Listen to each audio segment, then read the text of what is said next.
nibazukwejo nzabamerewe zajanibuka yukwiyuraho imenyizo sukomi ifite umutima w'urukundo ukwishitungisha ibingwiri umunezero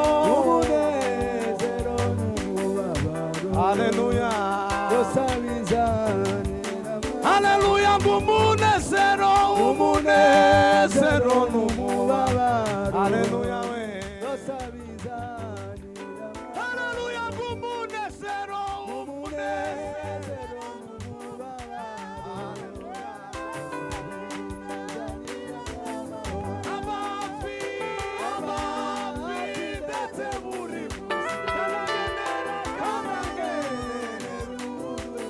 Yes.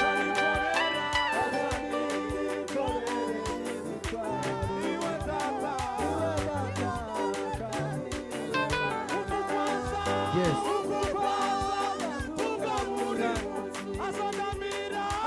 Azadamira muri vogo. Muri munsi azamira. Ijani sezera naraguye. Muri munsi azamira.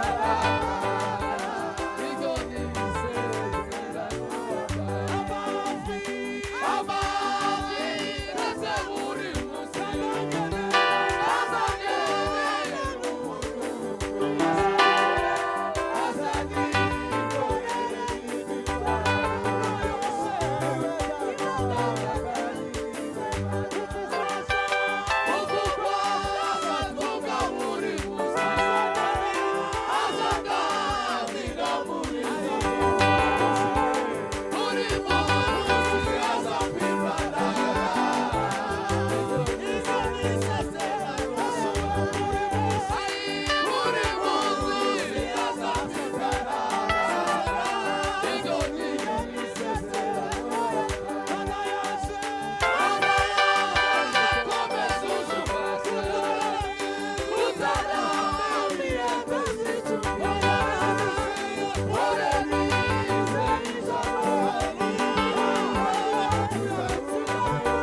kanisa na kanisa ni kwisha inaisha. Salama. Wao wanalala salama na hakuna salama. Hakuna salama.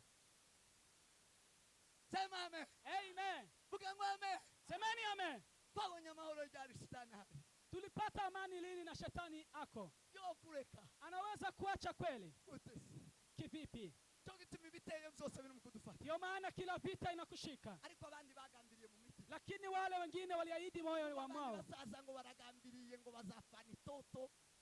Wale ni wazee waliahidi Mungu ya kwamba watazeka wakiomba.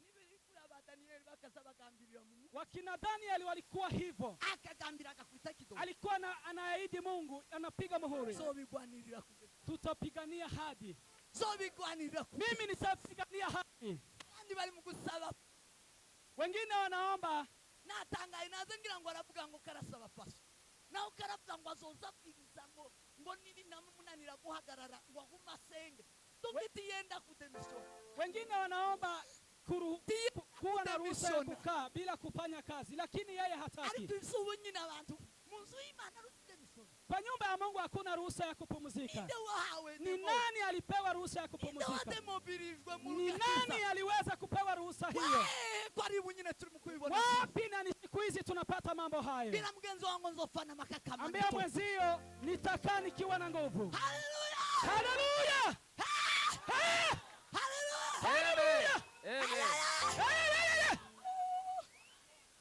Mubira basigaye bose ejo tuzoze. Mwambie wale wote wajakuja wakuje wote. Tutakwigwa kwicara tuzokura intebe tuhagarara. Tukikosa kutosheleka hapa tutatoa viti ili tuweze kusimama. Intebe zose zili hanze maze tuhagarara tuzozigana. Viti zote zitolewe nje ili tuweze kusimama sisi wote. Turi igihumbi. Ni ejo ni tuba benshi tugakuramo intebe tugahagarara tuzishira. Tukuje sisi wote kama keti tukiwa 1000 tutatoa viti. Alafu tufunzwe neno la Mungu tukiwa tumesimama wima. Haleluya! Haleluya! Haleluya! Hebu endelea na hili. Alafu tuanze kumuita Mungu. Mungu, Mungu. Hebu muita Mungu sana. Umuita Mungu ambayo atengeneze mambo ya milimba. Hao ni sawa. Mahali hapo uko sawa.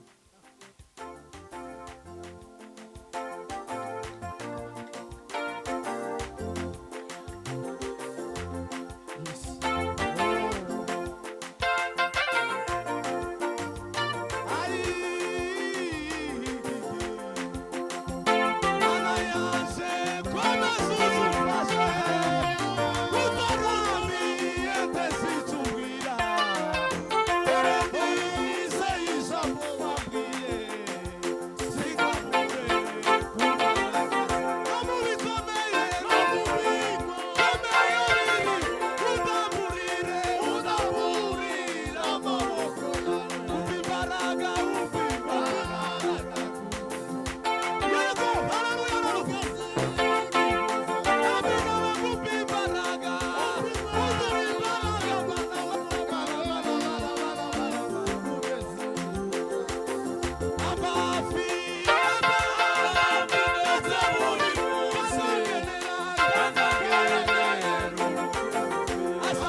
mupfukame cyangwa mwicare cyangwa mujyane. Pige makofi ama mlale chini.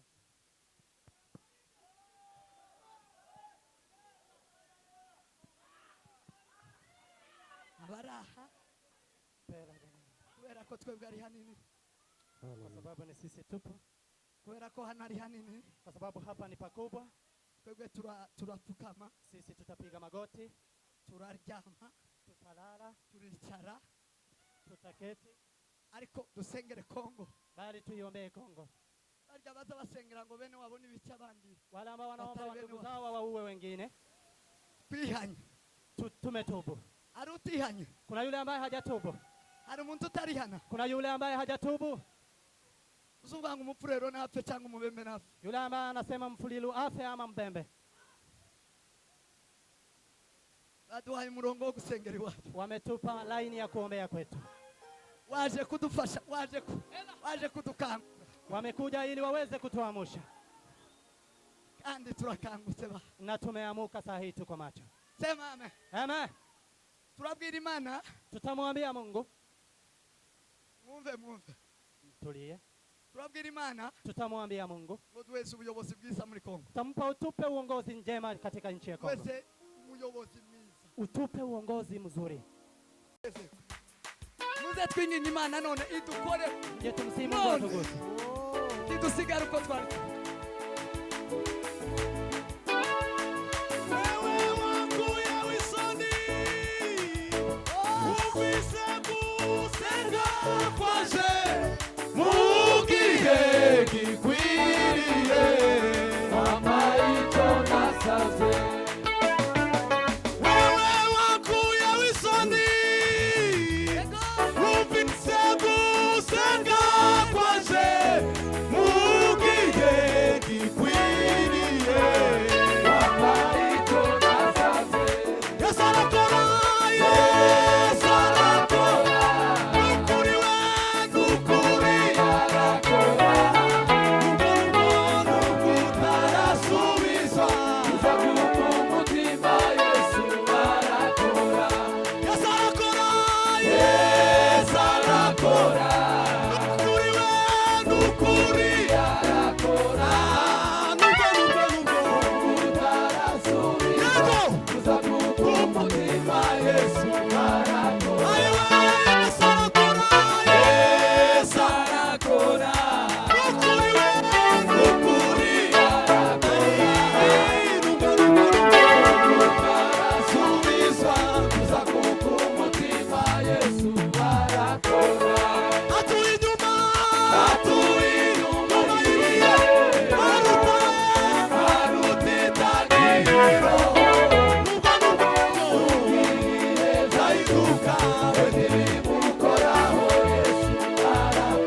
Mwitare. Ezo mwene mushanwa.